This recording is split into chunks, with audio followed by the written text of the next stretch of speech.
хочу представити нашого сьогоднішнього гостя, і я в тому переконаний, що ви будете мати добрі особисті і професійні спогади після 2 днів спілкування з Шоном-Патріком Лаветтом. Людину, яка є настільки різносторонньою, що я коли думав, як представити, я намагався вибрати те, що мало би вас зацікавити, заінтригувати. Для мене особисто Шон має тих 3 грані, які є інколи для когось непоєднуваними, але які є дуже важливими. Шон є високопрофесійним і кваліфікованим журналістом з величезним досвідом роботи в різних сферах журналістики, від військової до релігійної. 35 років роботи в журналістиці – це багато є, погодьтеся. Друга річ, Шон має над нами всіма ту перевагу, що він особисто бачив, спілкувався і працював з не одним папою римським. Так йому повезло в житті трохи, що він мав таку нагоду. І третя річ, яка є дуже важлива, Шон має унікальний досвід роботи волонтером з матір'ю Терезою. Тобто це досвід роботи з тією людиною, яка вважається, яка є католицькою церквою посвячена в святі. Тобто, просто хто журналіст, подумайте собі, Шон працював з людиною, яку сьогодні вважають в католицькій церкві святою. Тут же багато чого можна говорити. І крім того, Шон є прекрасний тренер, і я думаю, що ви впродовж 2 днів ви це все побачите. Хто мав нагоду дивитися частково попереднє відео з попереднього майстер-класу, той міг зрозуміти, що я говорю, коли я говорю про чудового тренера. Шон, я дякую, що ви є з нами тут, і Шон, вони ваші на 2 дні. Вітайте, Шон-Патрік Лаветта.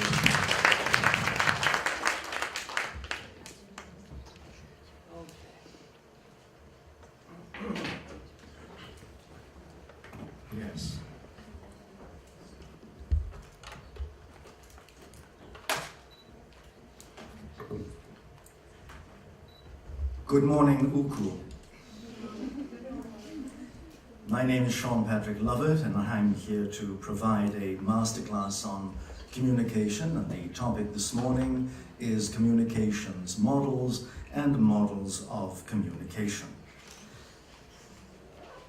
Are you still awake? You're not. You see, that is not communication. That is not why we are here. That is not what we are doing here. We are here to discuss... Oh, no, sorry. Ola. Thank you, Ola, for working so hard. We're here to experience communication, not to talk about communication. I know why I'm here, but I need to know why you are here. And to know why you are here, I need you to show me your 2 hands. Would you show me your hands, please?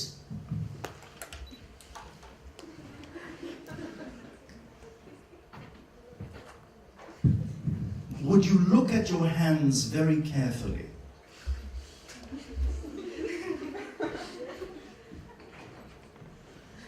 Would you kiss your hands?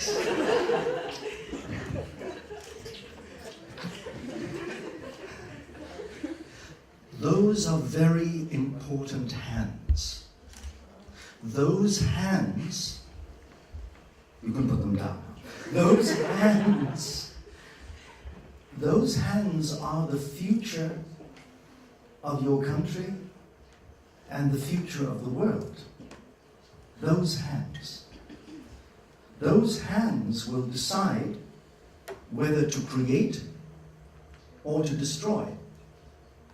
Those hands will decide whether to use a pen or a sword.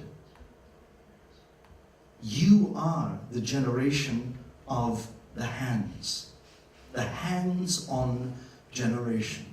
I'm here, I have come from Rome today to say sorry. I, Шон-Патрік Лаветта, from the Vatican in Rome, stand here in front of you in Lviv today, and I apologize. I apologize. Thank you for asking. You are awake. Thank you. I apologize for my generation. And I apologize for the way we have failed to use our hands to make this the world that you deserve. We brought you into the world. We created you. We invited you. And we brought you into a mess.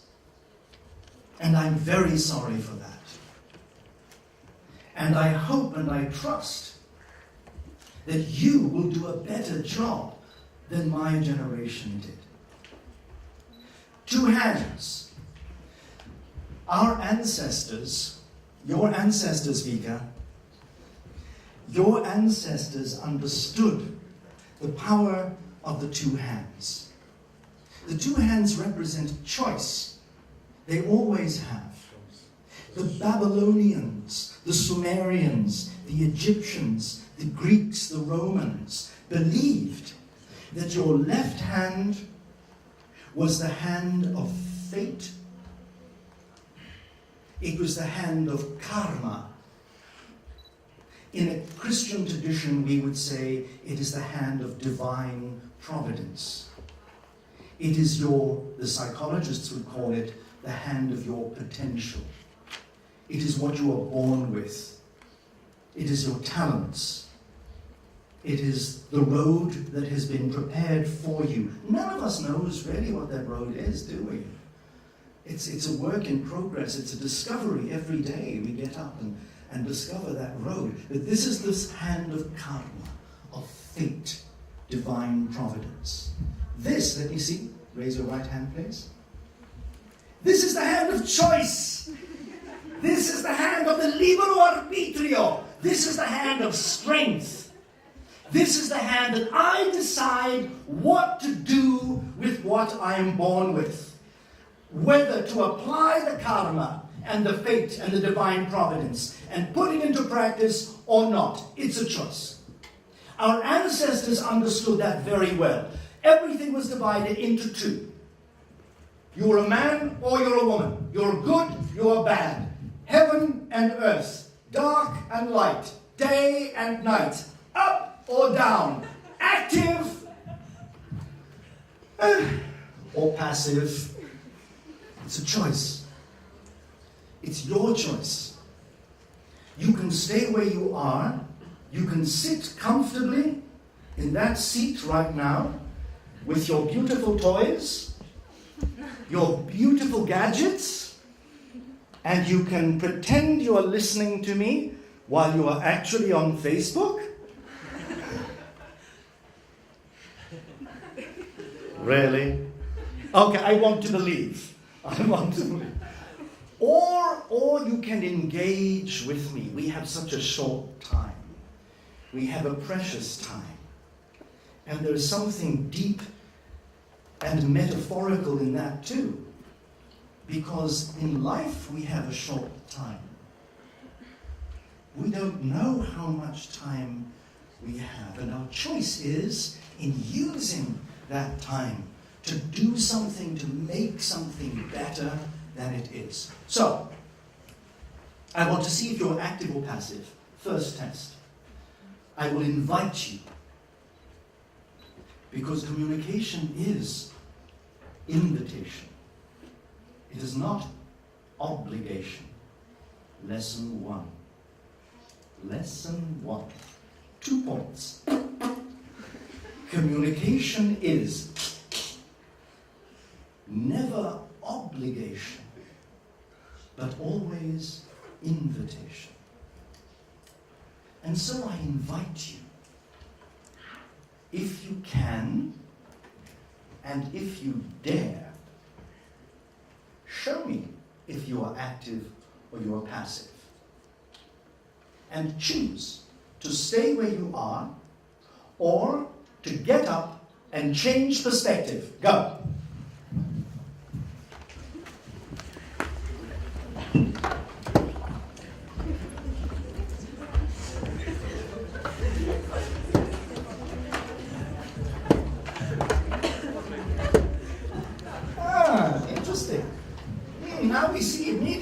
see.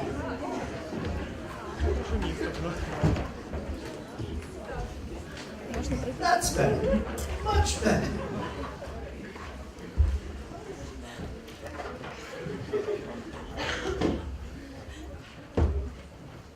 Now you see, you don't have to be a psychologist to understand that people sitting at the back of the room, turn around and look at them, look at them, look at them, look, make them feel uncomfortable, look at them. The people at the back of the room, what do you think they are thinking now? Do I have to read the body language? Look at the body language, look, the back of the room, they go like this.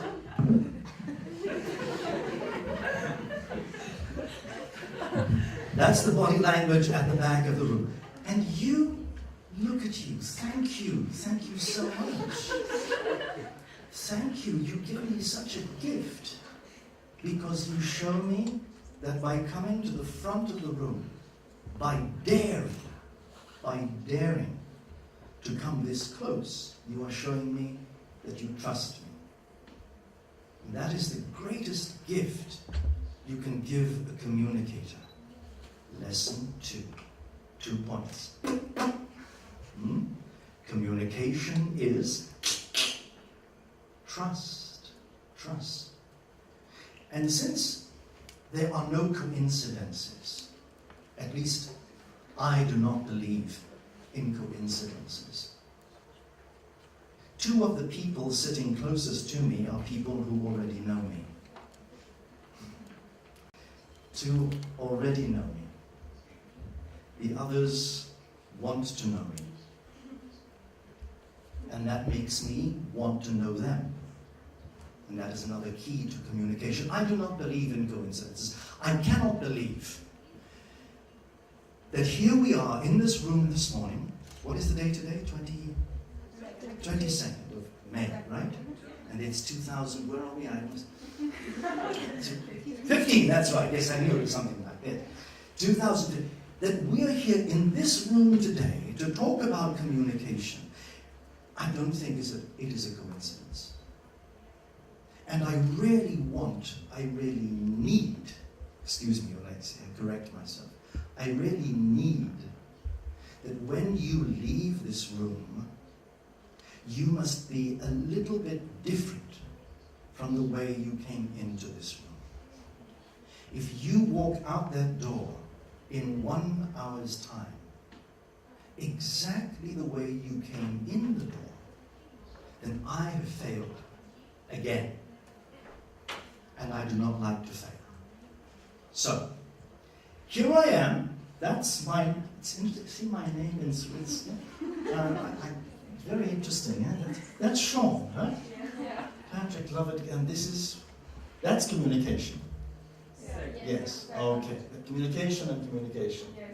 Why does that end with TP and that? Why is the ending different? Communicators? Communicators? Different parts and of communication models. Okay. What do you want to hear about first? Communicate, 2 hands. You want to hear about communicators? Or you want to hear about communications? You see, it's a choice, right? It's always a choice. Huh? 1 or 2. What do you want to hear about first? Communicators. Communicators, okay. Do you have a favorite communicator? Is there some person that you can think of now that you think, yes, one day I would like to be like that person? Can you think of someone? A name? Maybe living today, or maybe from years ago. It can be a politician, or a pope, or a pop star. Justin Bieber. Who wants to be like Justin Bieber? Who wants to have 40 million followers on Twitter? There's no one in this room wants to be Justin Bieber. Yeah, a little bit. Just a little bit. Let me see the tattoos. Where are the tattoos? No tattoos. Who wants to be a politician? You're journalism students, but there are some political science students in this room too. Anybody like to be a politician? Be honest. We are friends here. I will not. We cannot lie to each other. Huh? No one in this room wants to be a politician. Because if you want to be a politician, if you want to be a politician, I think that it's like bad things in our country. You associate politicians with bad things? Do you associate? I'm doing this for Ola so she can translate. Maybe it's my view of this region. Is that a general view? Would you, in Ukraine, do you associate politicians with bad things? No. I think that journalists are already the fourth state, so it is a power already.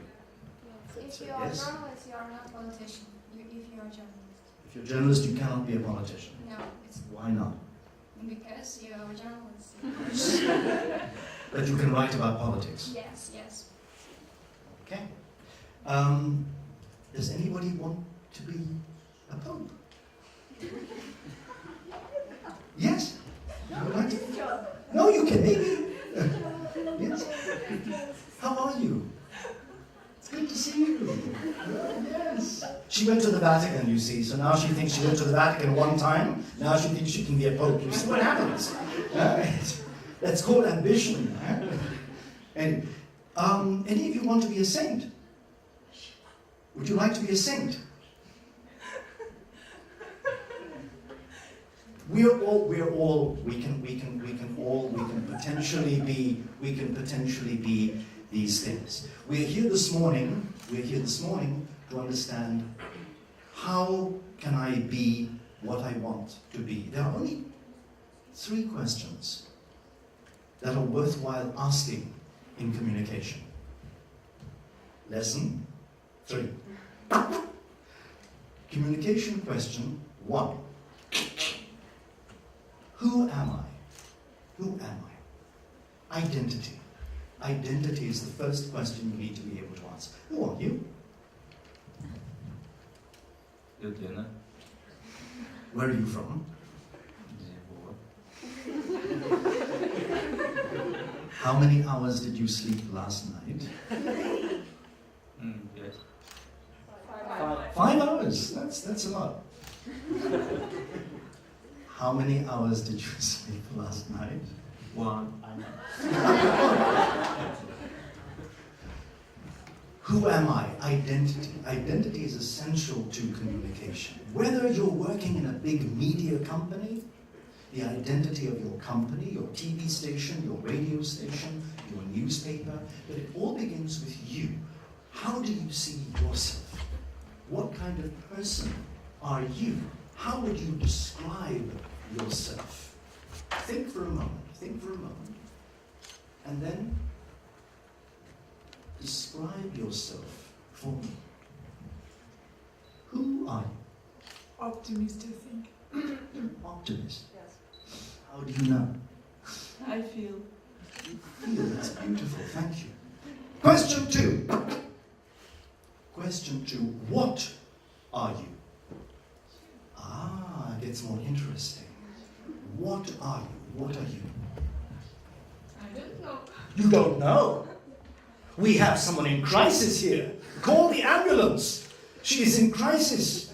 She does not know who she is. Many people don't know who they are. You're a woman to begin with, right? You're a woman? Well, are you sure? Let me see. No. You're a woman. That is what you are. You're a student. Yes. What are you studying? I'm studying journalist. Journalism. And what field of journalism would you like to examine more closely? TV, radio, print. I know Professor Belinsky gives you a wonderful overview here at UKU of multimedia, but what do you like best about journalism? Which aspect of journalism do you like best? Magazine. Magazine. Okay, so you would like to be the head of a magazine. For women or for men? For women. And for women, you see, we're getting better. You see, it's not difficult. It's not difficult. So here we have what she would like to do. It's wonderful. It's wonderful. She would like to head a woman's magazine. Question 3. Question 3. It gets more difficult. It gets more difficult. Why are you? Why are you? The question 1 is about identity. And we begin with identity. I need to know who I am. If you want to be a successful communicator in any field of communication, written or television or whatever you decide to do, if you don't know who you are, you do not begin with your identity, you will go nowhere. Question 2, activity. What is it you want to do? That's why you need the hands. That's why you need the hands. The hands will help us to do what we need to do. And the third is objective. Why? Why do you want to do it? Why do you want to run a woman's magazine?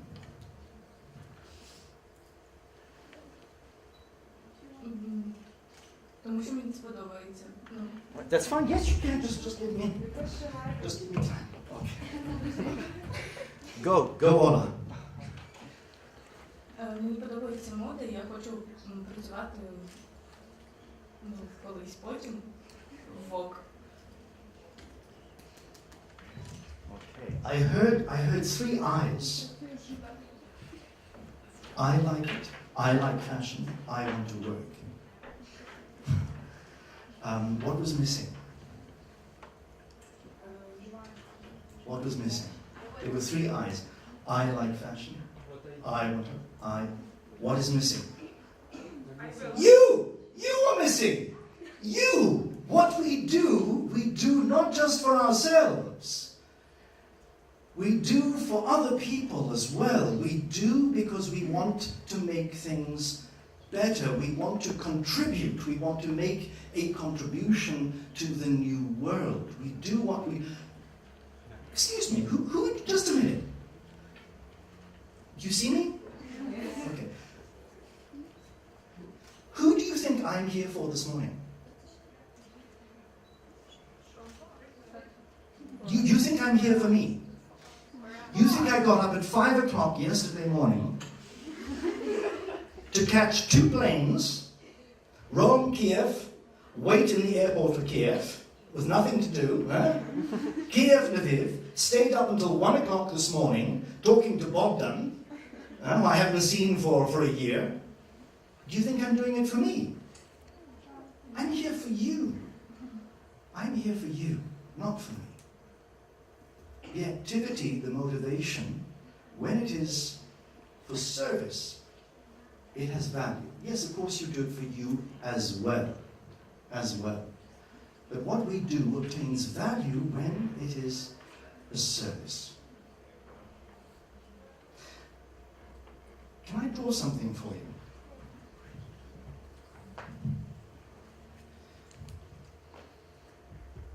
Yours is a very challenged generation. You know that. It's much more challenged than my generation. My generation, things were very simple. When I was your age, I went to the airport and I walked straight onto the airplane. No metal detectors, didn't have to take off my shoes, my belt, my laptop. Terrorism? What was terrorism? The biggest fear when I was your age was that the Russians were going to drop an atomic bomb on us. Actually, now I think things haven't changed, have they? No. Never mind. But things... For your generation, things are much more complicated. They told you it would be simpler. And we gave you toys. We gave you gadgets. And we said, this will make your life easier. Just use this, and you will have access to the whole world. Just use this, and it'll be easy for you. Just use that. Just use that. It's not. You live in something called the digital age. You are the famous digital natives. There are books already beginning to be written about you and your generation. The digital natives. The way I see it from my perspective, to be a digital native means it's like you are on skis. Do some of you water ski? No, never? No, but there's no one in this room who's ever water skied. Oh, you poor children. So underprivileged. No one in this room has ever water skied. Jet skied? Can you swim? Good. Okay. You know what it means to water ski. Have you seen a picture of people on water skis? Huh? You know what I'm talking about. There's a boat, huh? And there's someone with wood under their feet and a rope, and they're being pulled along behind the ski. That's water skiing. And that to me is the digital age. This is where you live. You are being pulled along very, very quickly across the surface of the water. But if you ever water ski, you will notice two things. First thing, it's very difficult to stay on the skis. Because if you lose your grip and you fall, you may not get up again. First challenge of living in the digital age, you must stay on. You have to be connected all the time. You didn't respond to my WhatsApp after 10 seconds. Where are you? What's wrong? You're not my friend anymore because you didn't respond after 10 seconds. Are you sick? Are you dead? Speed. Speed. That's the first thing about jet skiing or water skiing. The second is, you notice that you don't notice anything. Because you're going so quickly, and you're trying so hard to stay on, that you're not actually seeing anything that's going along beside you. Because the water is coming in your face, and the wind is in your face, and you're so concentrated, you're not noticing anything as it goes by. I'm telling you something I've never told anybody before, because I had this revelation yesterday morning in the taxi at 6 o'clock, driving to Rome Airport. Driving to Rome Airport, lots of traffic in Rome already. And I look out the window, and there is a big commercial advertisement for the new Samsung Galaxy. And advertisements, commercials, are very good signs of the times. Because people who work in marketing, anybody in marketing, advertising, a little bit, then you know that to be successful in advertising or marketing, you must understand what people are feeling. Advertising? Who's advertising? Are you in advertising? Did you lie to me? Did you lie to me and say you're not in advertising? Who's in advertising? What kind of an advertising? Okay. What is it that an advertiser needs to know? It needs to know whom it's done for. Number one priority. Number one, it needs to know what it's communicating and whom it communicates with. Yes. So it needs to know who, And what, when, where. well, not just what's when and where. Billboard is there on the street, but why? Who, who, what, and why. So there's this billboard for the Samsung Galaxy. And I began to think, the advertisement for the Samsung Galaxy said, next is now. Is that a good slogan? Is that a good advertising slogan? Depends for what else is there. But do you like it as a slogan? As a slogan, it's good, but it needs something else there. Some pictures. Well, you have the picture. You have the picture of the Samsung Galaxy, which is thin and beautiful, and I want it. But the slogan is this. A few years ago, do you know what the slogan was? A few years ago, the slogan was this.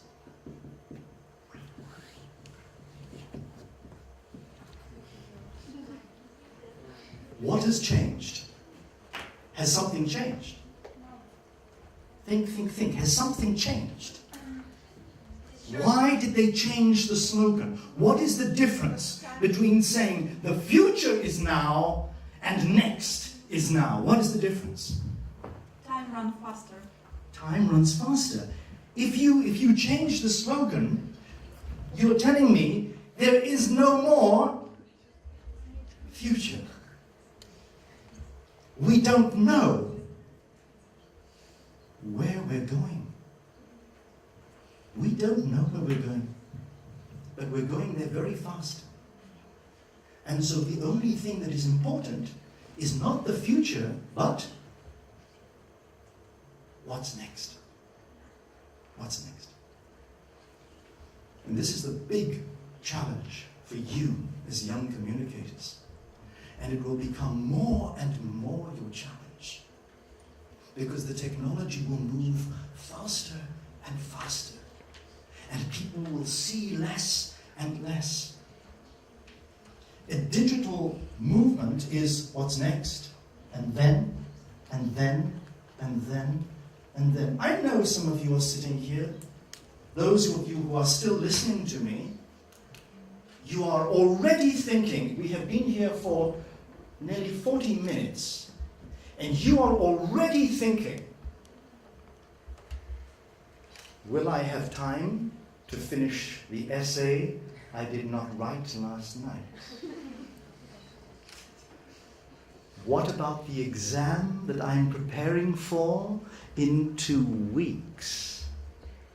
I wonder if that girl at the end of the row is looking at me and will go out with me tomorrow night.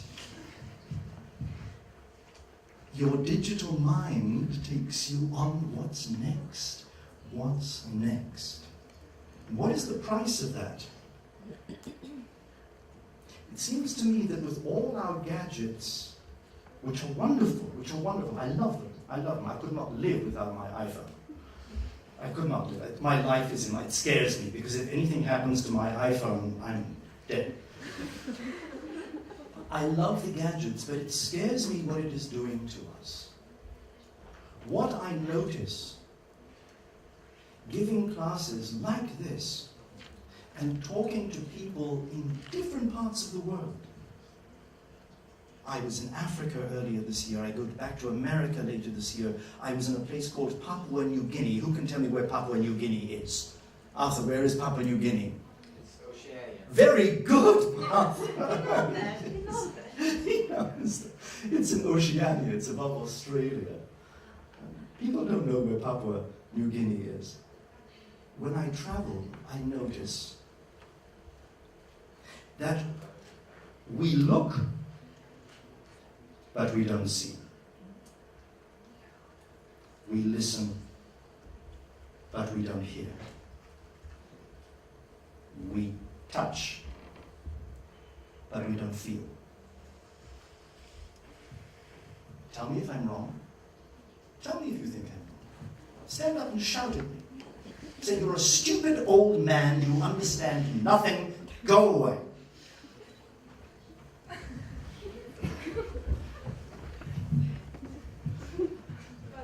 But Jesus Christ understood this 2,000 years ago. Yes, but he's not standing here talking to you today. Or maybe he is. Maybe he is. Maybe that's the idea, and maybe that's why it is not a coincidence. Because maybe he is reminding you of exactly that. Watch closely, because I haven't finished. What's my generation called? If you are the digital generation, what's my generation called? Do you know the word? Analog. Very good, yes. If you're the digital generation, my generation is the analog generation. Have any of you ever gone deep sea diving? Snorkeling? What do you do in Ukraine when you're not studying or working? Do you have any recreation? You climb mountains. Oh, I saw you climb mountains. You go dancing. Oh, that's good, it's fine, yes, but no one has ever gone underwater.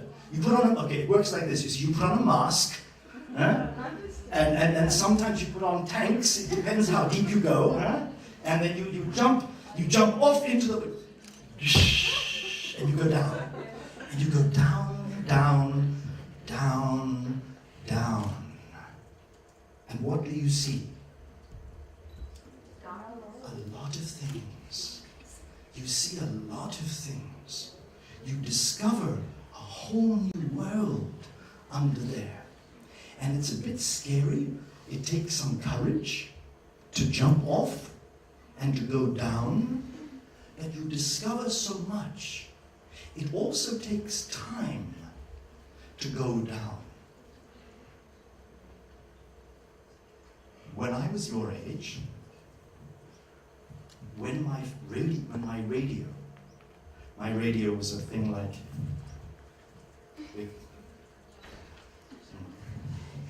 when my radio broke, I would take a screwdriver, take the back off the radio, try to understand what was wrong with it, and try to fix it. When my iPhone broke last year, what do you think I did with it? I threw it away and bought a new one, which cost me more than the old one, but no one wanted my old iPhone. I had to throw it away. True, I went to the iPhone shop and they said, Mr. Lovett, it will cost you more to fix your iPhone than to buy the new one. What do you notice about this? What do you notice about this diagram? The horizontal and the vertical. Where do they join? Horizontal, vertical. What does it look like? What does it look like? Yes, it does! It does, doesn't it? Right there! It does! It makes a cross. It makes a cross. Now you see, I'm so happy I can say that here at UKU because this is a they tell me this is a Catholic. It's a Catholic university. It is, yeah? It says out of the door, I saw it says Catholic University. It's true. It's a Catholic university. So I can say this here. Yes. The answer to digital and analog is, Catholics call it faith. Psychologists and sociologists call it, are you ready, Ola? Intuition. Psychologists call it intuition. Catholics call it faith. It's that extra dimension. It's what our grandparents called common sense, good sense. How many of your family members have a university degree? Who of you are first generation university students? I am. How many of you did your grandparents go to university? That shows how young you are, yes. I'm the first generation in my entire family to have a university degree. My Irish grandmother could not read or write. But when I visited my Irish grandmother on her farm, she would look up at the sky and say, with her thick Irish accent, I hope you can understand it, Ola, Sean, darling, you'll be wanting to take an umbrella now because to be sure, it is going to rain. And I'd say, Grandmother, you have got to be joking. It's a beautiful day, the sun is shining, there's not a cloud. And she'd go, you will be taking that umbrella. And of course I took an umbrella, because Grandmother was always right. How did she know it was going to rain? She didn't have the Weather Channel to look at. How did she know it was going to rain? She could look at the sky and know it was going to rain. We would be there and she would say, to be sure, tonight, Jessica the sheep will be having her baby in the barn. And you'd say, grandmother, you know, Jessica the sheep has looked like this as long as I have known Jessica the sheep. How do you know she will have her baby tonight? Ah, to be sure, to be sure.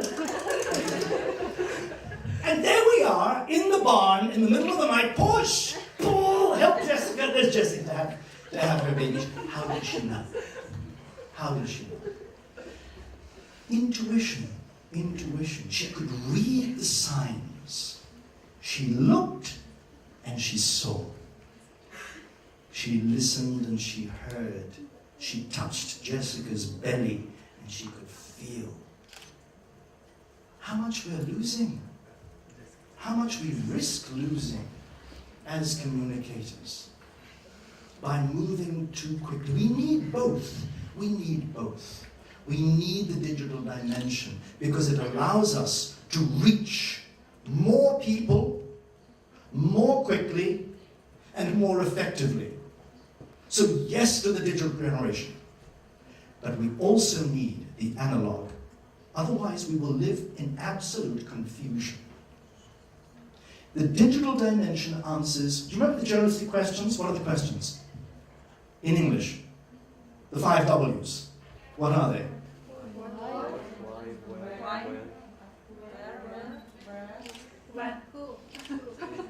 Okay. Belinsky, you start again, huh? Because the 5 W's in English are in order of importance.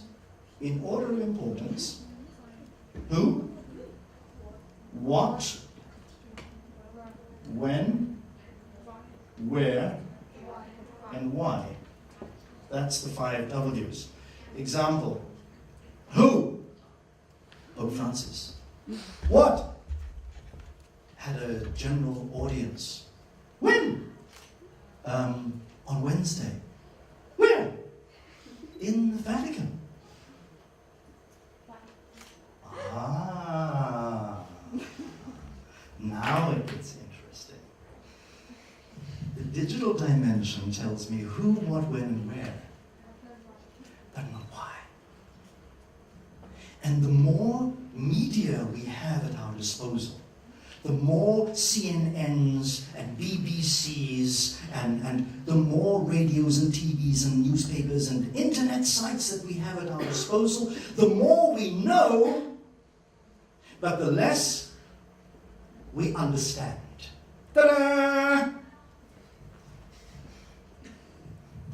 Communication, lesson 4. Never in the history of the world, you can write this down, this is, put it in quotation marks, and one day when you publish your book, you can put it there in the book. Just remember, next to it you write in brackets, Şon-Patrік Lаветт, that's how you write it. Yeah? Okay. As Şon-Patrік Lаветт says, quotation marks. Beep, beep. Never in the history of the world have we known so much, but understood so little. Never in the history of the world have we known so much, but understood so little. I can go on the internet and tell you what Barack Obama had for breakfast this morning. Because if you go to the White House, there's a site, a White House site, and down inside the White House, it has presidential breakfast, and you can see he likes cereal with hot milk and a glass of orange juice. The question is, do I care? Do I care what Barack Obama has for breakfast in the morning? Does it change my life? Does it change your life? Does it do anything for the rest of the world except increase the sales of that brand of cereal? But I can't tell you why, after 40 years of journalism, and after being in that place and talking to those people, I cannot tell you why the Israelis and the Palestinians can't get their act together and decide to live together in that little piece of land which is that big. I can't tell you why. I still don't know why. As a father of 2 sons, and as a man who works in communication, I cannot tell you why adult men use the internet to look for small children for sex. I don't understand. I have the statistics, we have the data, we can tell you their names, we can tell you what they're looking at, when they were, where they are, but I don't understand. I can't tell you why. The challenge for your generation is not going to be communicating who, what, when, and where, because there will always be someone else who can communicate it faster and more effectively than you can. Your challenge, Arthur, is going to be to communicate why. And that's what I do. That's my life. Every day, get up in the morning, have a cup of coffee. I have 2 cups of coffee. Sometimes 3 cups of coffee. And I go to my office in the Vatican and I start explaining why. Because by the time I get to my office, the world already knows. Pope Francis met with, day before yesterday, give you one very, very recent. Pope Francis, day before yesterday, met with Abu Mazen. Who's Abu Mazen? Abu Mazen? Is that the Prime Minister of Palestine? Palestine, he is the head of the Palestinian state. He met with the head of the state of Palestine. Where? In the Vatican. Why? Well, what happened was, the Pope, can you be Abu Mazen, please? Just for a minute? Just be Abu Mazen for me. Okay. Can I be the Pope? Do you mind? Do I look like the Pope? A little bit? Okay, so you're Abu Mazen. So, the Pope meets with the head of the Palestinian state. And you're the journalists, right? You're the media. Okay, you're writing down, and you're listening, and you're all... Pope meets with... And the Pope goes, how are the children and the kids and the wife? And angel of peace. Thank you. He said, that's all. He said, angel... It's okay, you can say you did very well. Applause. Very good, Abu Mazen. The journalists went away and said, the Pope called Abu Mazen an angel of peace.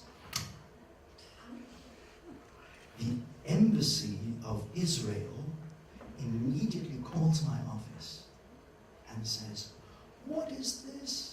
How dare the Pope call the embassy that they call Paul Abu Mazen an angel of peace? And so no one recorded what the Pope said. So they go and they look and they see someone who was very close to where he was, my boss, whose name is Father Federico. We're recording all this. Hi, Father Federico. I'm in Uku talking to the students. You don't mind if I talk about you, do you? I promise I won't tell lies. Yeah? Federico Lombardi, who is the head of the Vatican Press Office, he said, the Pope, in Italian, the because the Pope speaks Italian, you know that, right? Pope Francis only speaks Italian. So he spoke to Abu Mazen in Italian, he was translated. They said, the media said, he said, sei un messaggero, it's a messenger, di pace.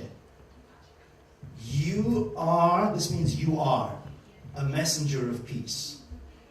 But someone said, no, he didn't say that. He said, si, messaggero di pace. And the whole thing changed.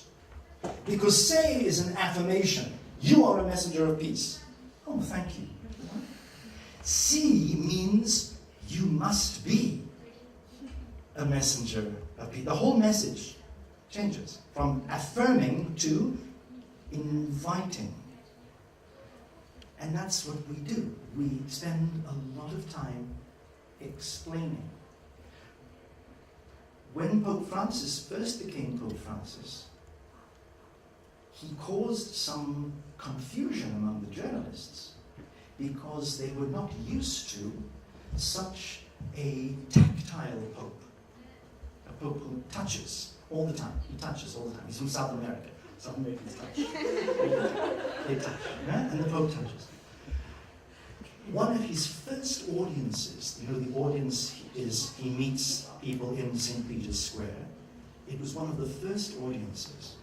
And he always spends a lot of time with sick people, people in wheelchairs, disabled people, handicapped people. He spends after the audience, when everybody goes home, Pope Francis is there, and he's talking to them, and he's listening to them, and it's a beautiful thing to see. Because he does, yeah? He touches them, and he loves them, and he kisses them. Right? It's a very beautiful thing to see. So here he was, the first audience, and there was this young man in the wheelchair, and it's okay, I won't ask you to be the young man, don't. There was the young man in the wheelchair who had an illness that made him shake. And of course, when the Pope came over to him and started to love him and hug him and kiss him, he started to shake even more. The photographers and the cameramen and the journalists, the next day, big reportage on the front page to say, the Pope performs an exorcism in St. Peter's Square. An exorcism. The Pope chased the devil out of this young man in St. Peter's Square. And we have to explain. We have to explain. What was he doing? Why did he do that? No, that was not an exorcism. He was just loving the young man. An exorcism is something else. And then as a journalist, it becomes an opportunity to explain what is an exorcism. The challenge to your generation, more and more, will be not who, what, when, where, but to explain the why. And before you can do that, you have to go down. And you have to ask yourself, who am I? What am I? Why am I? Thank you. Question time. Questions? Who's keeping time? What time do we finish here? What time? No time. What time? How long do we have? Another half an hour? 20 minutes? Something like that? Good. Questions? This is your opportunity to know all the things that nobody else knows. We may have to even switch off the camera. Yes. I will use these. You can ask the question in Ukrainian and Ola will translate for you. Що нам зараз, як перший крок, потрібно зробити, щоб краще розуміти це питання і чому? The first step is to ask yourself the why. You have to be able to answer the why you are doing what you're doing and to have clear what your own motivation is. Before I can answer a journalist's question about why the Pope is not performing an exorcism or why he is not telling Abu Mazen he is an angel of peace, I must be clear in my own mind of what an exorcism is, what an angel of peace is, and what my own role is. That my own role is to help people to understand. And it's the role that I'm doing now, being with you this morning. I know that you probably know many more things than I do. You do. You are much more intelligent than I am. Because you have an education that I didn't have. You have access to information that I never had when I was 22 or 23 or 21. You know more today than I know. But my task is to help to understand the why, because that I do know. Because I have what is called experience. And so, the answer is, you will need experience. You will need experience. You will get the knowledge at the university, and then with your two hands, both hands, you will take that knowledge and you will put that knowledge into practice. That's how it works.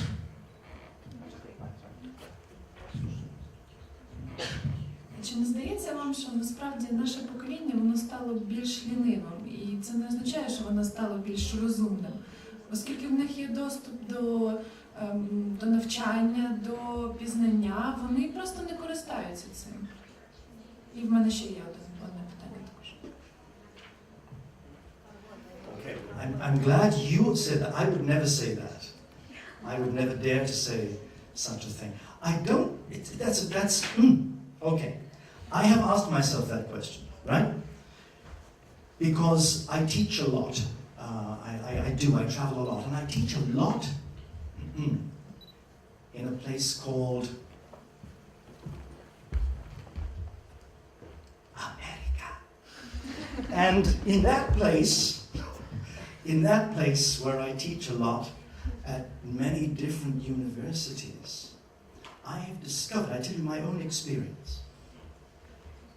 I was giving a communications class to a group of students like you, not in an amphitheater. It wasn't a master class. It was a proper, it was a real lecture class. So you see, and I look out and I see no one is taking notes. No one. They're just like this.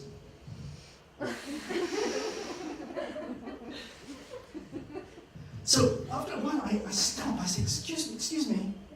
Am I boring you? Am I boring you? Am I boring you?" Yes. A little bit. Huh? She just. So I say to them, "Am I boring you?" So someone says, they say, no. They're not like that. They go, nah. So I said, are you interested in what we are talking about? And they go, yeah. And I say, and here's the question. And so I say, don't you want to remember what I'm telling you? And they go, yeah. And I say, don't you think you should write things down if you want to remember? And they go, no. And I go, why? And they say, because we know where to find the information. Wrong.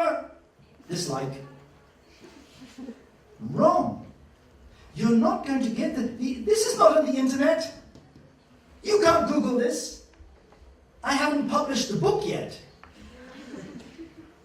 And I never will publish the book. Because I'm too busy writing it. And I will never get to the end. Because I don't know what the end is. And just as I think I have a new answer, I have to ask a new question. And so the best I will ever get at writing the book is talking to you. And you. And you, Vika. Thank you for moving down. Is talking to you. You become my book. You are my book. I'm writing on you this morning. And I'm hoping that you will continue to read this book and you will share this book with other people. No, you can't find the information, all the information on the internet. Wikipedia does not have all the answers. In Google, we cannot trust. Understanding comes through experience. Anything I tell you here this morning, everything I have said to you here this morning, comes from my experience, not from things that I have read somewhere. I'm not using, this is just for show, there's nothing here, it's just, it comes from what I have learned by traveling, by being with people, by listening to people. So in that sense, yes, maybe there is a false laziness. This idea that the information is available. I don't have to remember. How many telephone numbers do you remember? Do you remember your best friend? How many? You do. That's good. If you can remember more, than 2 telephone numbers, then you're doing well. Seriously. I'm meeting, this is not a joke, this is serious, I'm meeting more and more people who cannot tell you their own phone number without saying, oh yeah, I never call myself, and so they have to, oh yeah, this is my number here. They can't remember their own phone number.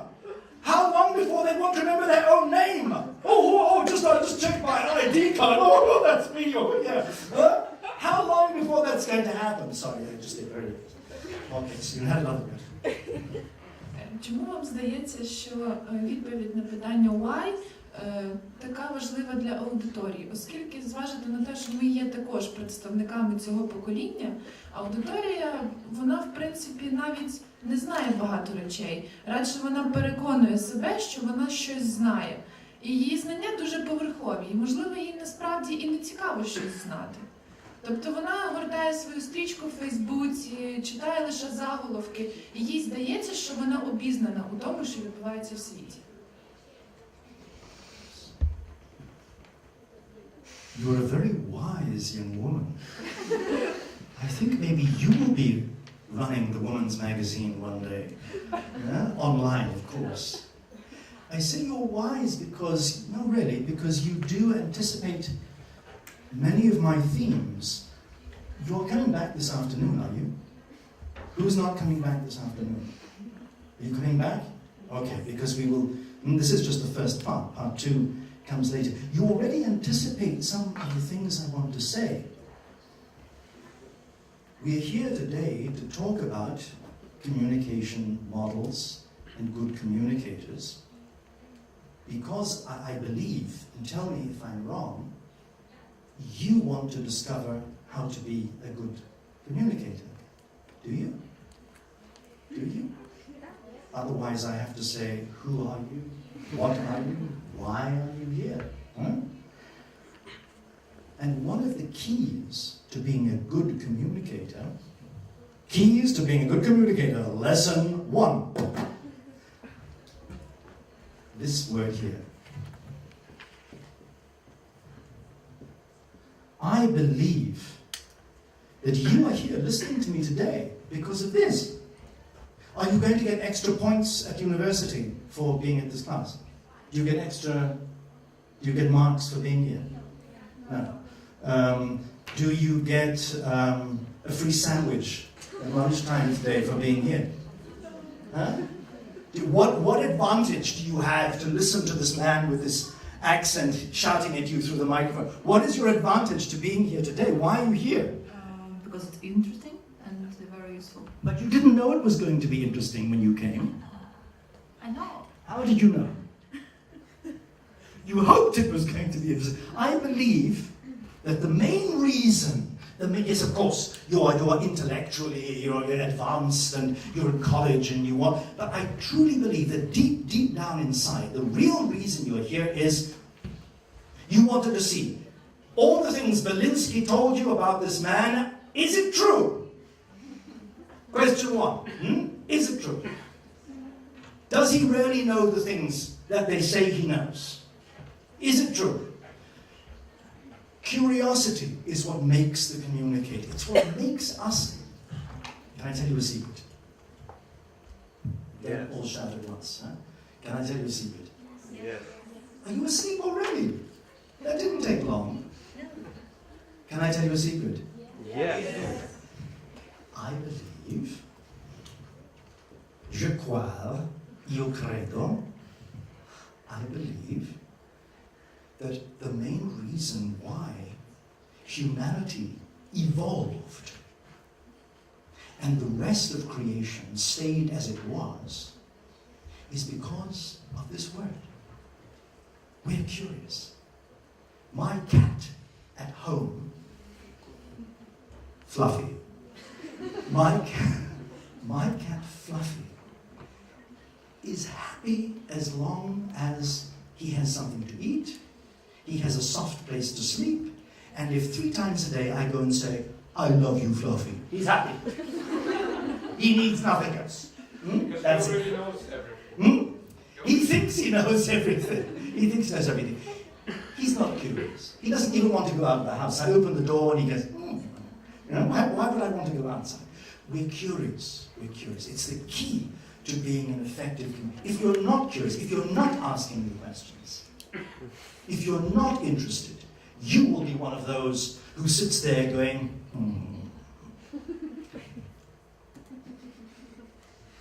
That's it. And not everybody is that way. So you can only help, you can only answer the question why when someone asks the question. And that's another key to communication. Where are we? Number 5. Good, yes. Communication, day 1, rule 5. Rule 5 is, we all want answers. As journalists, we're constantly looking for answers. But to be an effective communicator, an effective journalist, you will never get the answer if you can't ask the question. We all expect the answers, but we're not asking the right questions. We all want to know why. Why am I here? Why does God let little children suffer? Why are politicians such idiots? Why? We want to know why. We want answers, but we're not asking the right questions. And there's another challenge for you, as young journalists and media people, is to discover how to ask the right question. Yes? Still awake? Are you awake? You had a question, had you? Dying to ask a question. Yes, you did. You will see it. How many hours did you sleep last night? There's no such thing as a right or wrong question. There's no such thing as a right and wrong question. Okay, you think.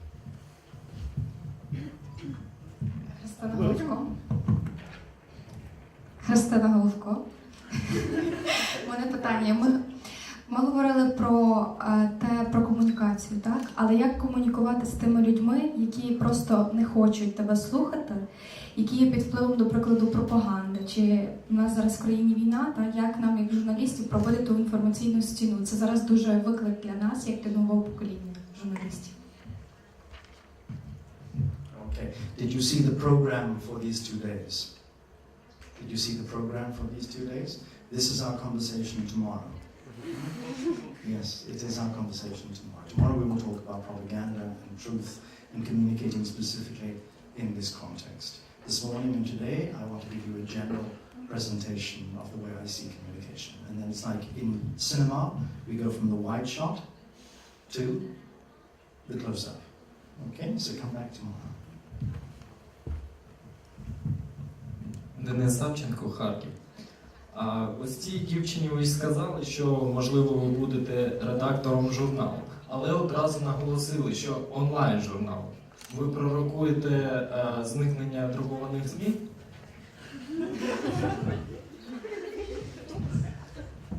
Yes, I am.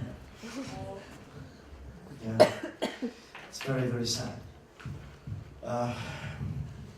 There are 2 speeds at which the world is going now. 2 speeds. The one speed is this speed, which is the digital technology. Whereas when I do travel in the United States and in Europe, and I see more and more people on the trains, on the planes, with their iPads, with their Kindles, downloading their magazines and their newspapers. I see fewer and fewer people with the physical piece of paper. I can tell you even in the Vatican, there's a very old Vatican newspaper, which this afternoon I will present to you to give you some idea of how the Vatican communicates, which at this moment, right now, even today, they are discussing what to do with it. Do they keep the newspaper, or do they put the Vatican, the Pope's newspaper, online? So there is this very strong move to put everything online. But we cannot forget, in Africa, in some places in Asia, in Latin America, there are areas with no electricity. People don't have television. They don't have internet.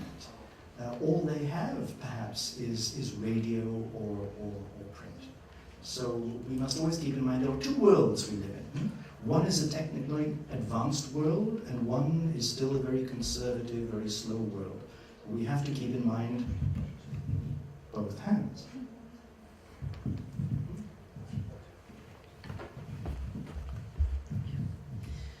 Based on the examples that you provided about misunderstanding, what are the best ways to refute the information if the audience has already got the first information, and the first impression is usually what impacts the audience, right? So what are the best ways to refute this information that was misunderstood?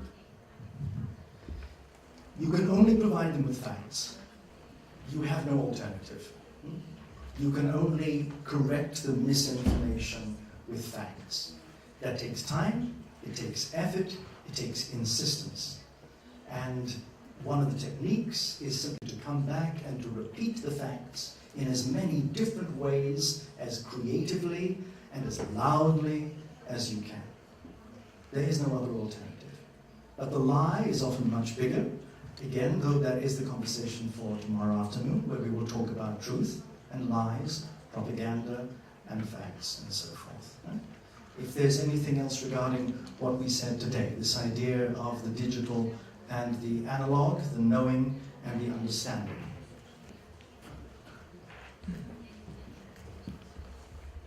I have two questions. The very first one, why in this rank of questions the word how is missing? And the second one, if we talk about digital generation, so there's the digital media is the key factor. And what is the key factor for analog generation? Okay. Key factor for digital is speed. Speed, yeah. Yes. Key factor for analog is patience. Patience. To find those facts takes patience. To deliver those facts takes patience. Key word for digital is superficial. Key word for analog is creative. Do you like that? Digital is speed, and therefore it is superficial. Analog takes creativity. Do you think it's possible? And that's part of the how. And do you think it's possible? Do you think it's possible to use such words as limit for digital generation and unlimitedness for analog generation? No, I don't. I think that the digital is also unlimited. You see, if you study mathematics, then you know that this symbol of an arrow means infinite. We don't know where we're going. We really don't know where we're going. We don't know what the limits are. The things that we're using, the toys we're using today, you know that in 5 years' time, what are you going to do with this? Huh? Actually, oh no, it's already, this is already old. It's moving so fast. We don't know. Huh? And that is why, since we don't, that's the how. The how is the technology. The how is the means, it's the medium. The medium will change. The technology will change. Facebook, I'm sorry, will not last forever. It will be something else very soon, because they must keep creating something else. It will always be next is now.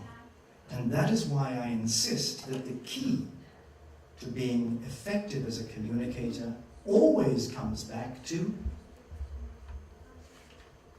you. To you. You are the first medium. You are the first medium. It's not the technology, it's you. It's not the microphone. It's the man behind the microphone. It's not the camera. It's the man in front of the camera. That's what makes the message. That is what makes the message. It will never be the technology. It will always be about you and how you define yourself. Who am I? Who am I? What am I? Why am I? What is my identity? What is my activity? What is my purpose? That is the message I would like to leave with you this morning. Please come back this afternoon. If you do, I may give you... Do you do PowerPoints and things here? Do you like PowerPoints? Not really? No? I might just show you a few pictures, okay? So we can. Would you like to know a little bit about how the Vatican works? It might be useful. Maybe one day you will have my job, and so you will need to know how the Vatican communications work. And it's good to know how the Catholic Church communicates. The Catholic Church is an expert at communication. Today's Friday. On Monday morning, at 9 o'clock, a business school from America will be in my office in the Vatican. They're not Catholic. This is not a Catholic university. It's a business school. I won't say the name. From the United States will be in my office. And they have asked me to talk about branding God. That's the topic of the conversation. How do you brand God? And they are coming to talk to me because they are curious to know how is it possible that a multinational, international, global company called the Catholic Church has survived for 2,000 years. There is no other company on earth that has survived for 2,000 years, where in the Middle Ages we had 3 CEOs. There was a moment when we had 3 popes at the same time. There is no company on earth that could survive with 3 CEOs at the same time. We have experienced every scandal that you can imagine, financial, sexual, everything. We've had popes with children. And here we are. Here we are. We still survive. And so they are very curious to know, how do we communicate? What's the key to our communication? And if you come back after lunch,